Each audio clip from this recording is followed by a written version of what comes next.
There's a strange moment at the very end of the Gospel of Matthew.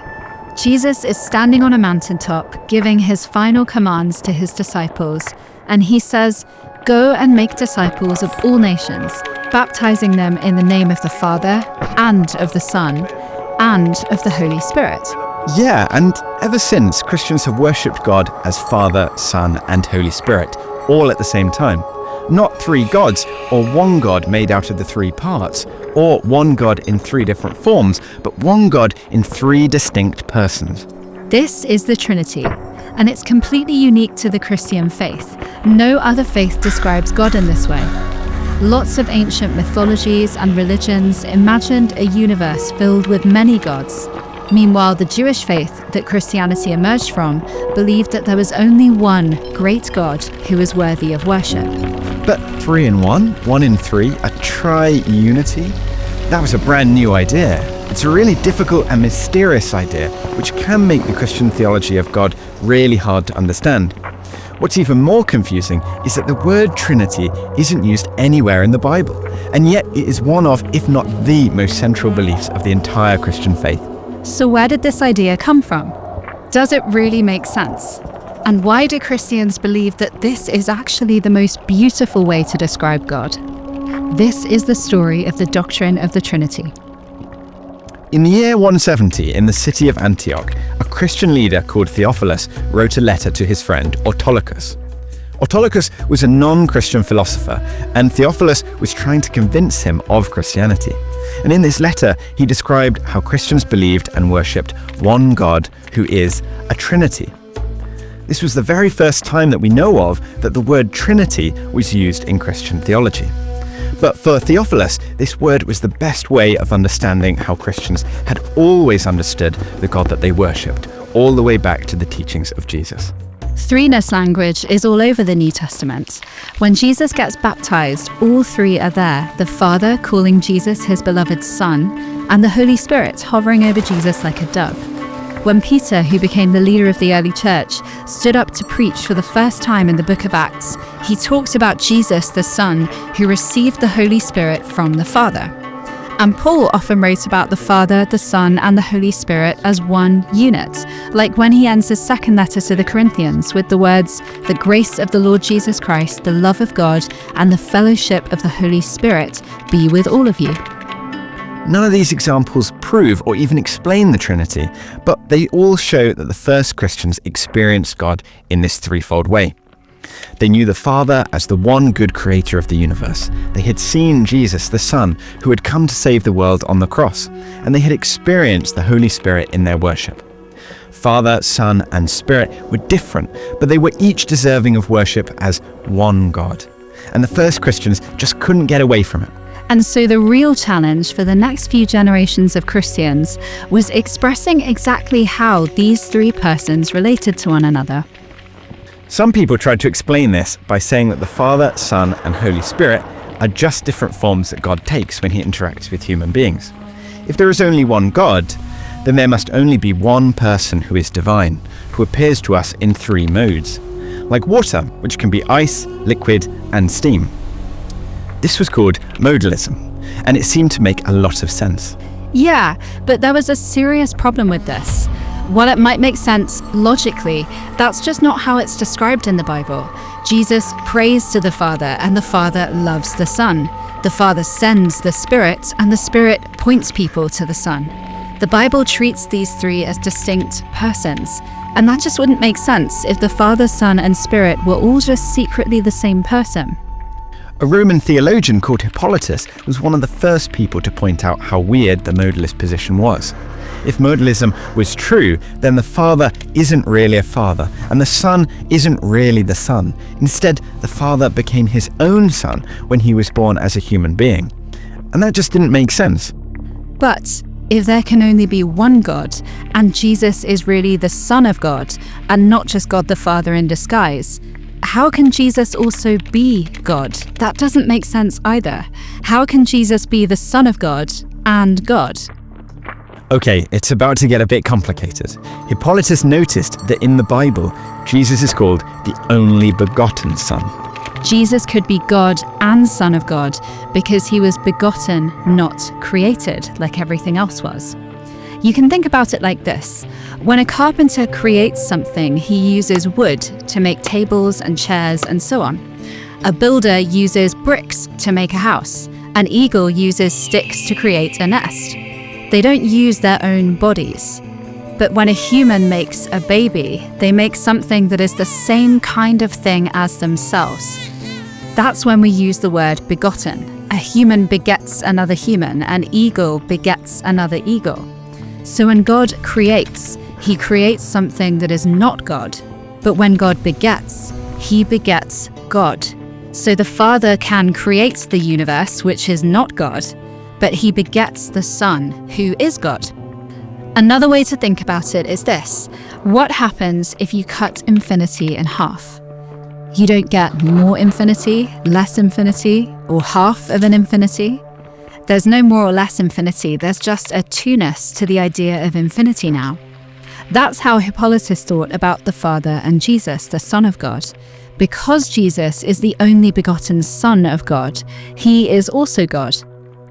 Yeah, it can take a bit of time to get your head around this. The Holy Spirit was way less difficult.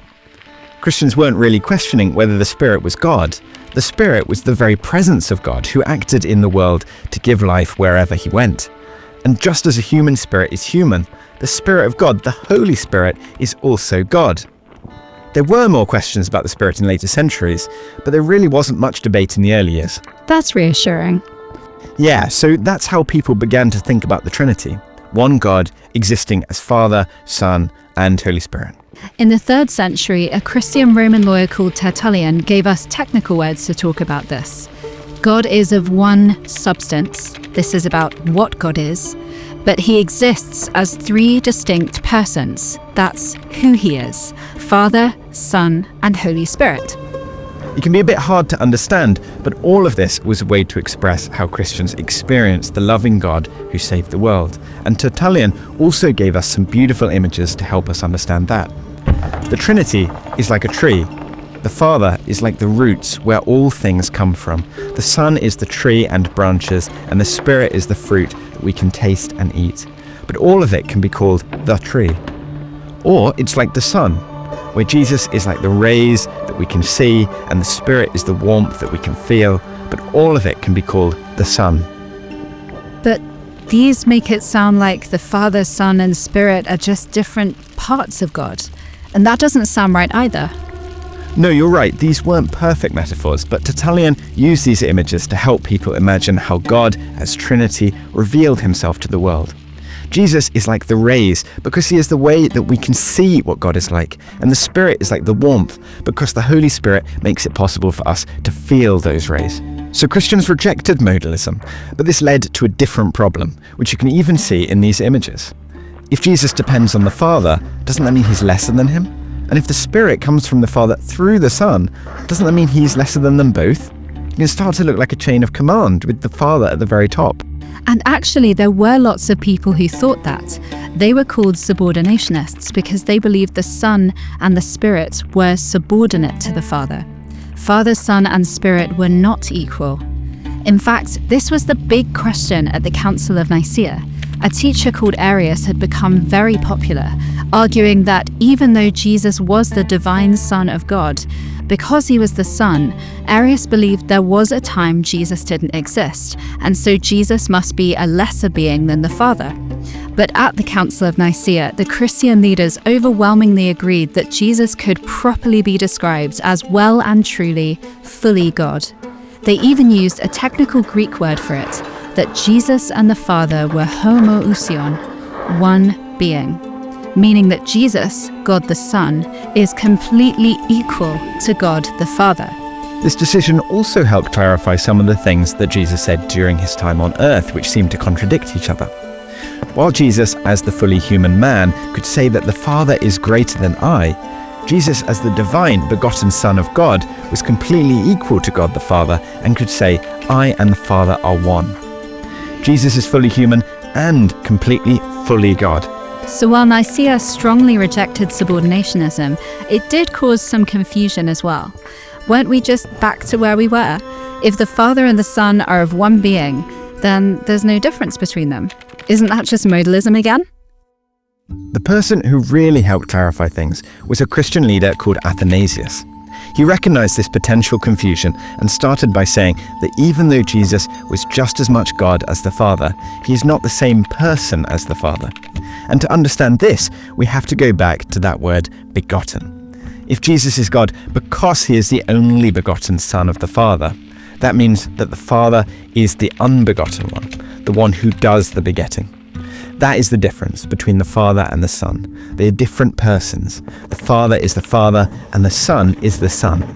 But you might think this takes us back to the subordinationists, because it seems like the Son depends on the Father to exist and so must be lesser than him. But actually the Father also depends on the Son. Here's how you can think about it. When we think about a human father and his son, we think about the Son coming after the Father. There was a time when the Father was not a father and the Son didn't exist. In human experience, the Son's existence would come after the Father's existence. But it's different with our Heavenly Father. One of the most important things Christians believe about God is that he has always been a loving Father. It might be the most important thing about him. It's why the central prayer for Christians begins with Our Father. It's absolutely essential to who God is. In fact, that's why the Nicene Creed leads with I believe in God the Father before it says anything else about him. But if this is one of the most important things about God, then he should have always been a father. If there was a time when he wasn't a father, then being a father is not who God is in his very core. When God was all by himself, before anything else existed, he still had to be a loving father. And so, for God to have always been a father, then he must always have had a son. And if he had always had a son, then his spirit would have always been with them. This is really hard to get our heads around because we're dealing with things that sit outside time. But just as the Son depends on the Father also depends on the Son, because without the Son, he's not a father. So in a sense, the Father didn't exist before the Son or the Spirit, but they all existed for all eternity together as God. They are all equally God, one God revealed as three persons to humanity. This is getting into the kind of thinking that starts to become incomprehensible to humans, dealing with higher dimensions where time doesn't exist. A God who is beyond our human categories and our human minds. On the one hand, it can be beautiful to think about and satisfying when things begin to click. But on the other hand, it can feel like a complicated maths problem. So why did this matter so much to the early Christians? Well, the Trinity is how Christians made sense of the earth-shattering event of Jesus coming into the world. It was like a piece of the sun suddenly crashing down from outer space. What people experienced when they met Jesus was so radically different, and there were no concepts available to explain it. New ways of thinking had to be created and worked out, like putting together fragments of light from lots of different pieces to finally see the truth about God. This is why Christians call the Trinity a mystery, not because it's something that we can know nothing about, but because it's something we'll never fully be able to grasp. Christians don't believe that God is unknowable, just that he's inexhaustible. But more importantly, the Trinity is the only way that Christians can say that God is love. Because love always needs another person to love. Love is always given, and love is always received. If God was just a single person, then what did he love before anything existed? There was nothing to love. But that would mean that there was a time when God was not loving. And that would mean that love is not something that is fundamental to God. But if, before time began, before the universe existed, before even the fabric of space and time, there was a being who within himself was three persons, pouring out love, giving life, and sharing glory, well, then it means that when all there was God, there was still love. We can truly say that this God has always been and will always be love. And that's why Christians, whenever they gather, will pray to and worship the one God, the Father who loves us, the Son who saves us, and the Holy Spirit who gives us new life each and every day. Thank you so much for watching this episode of Christian Story. If you want to go deeper into the ideas and research behind this video, download our deep dive PDF for free. Christian Story is a crowd-funded project where everything we make is made possible with the generous support of viewers like you. So if you enjoyed this video and want to see more, you can start giving on our website today. Every donation helps. And don't forget to like and subscribe. It would really help us out.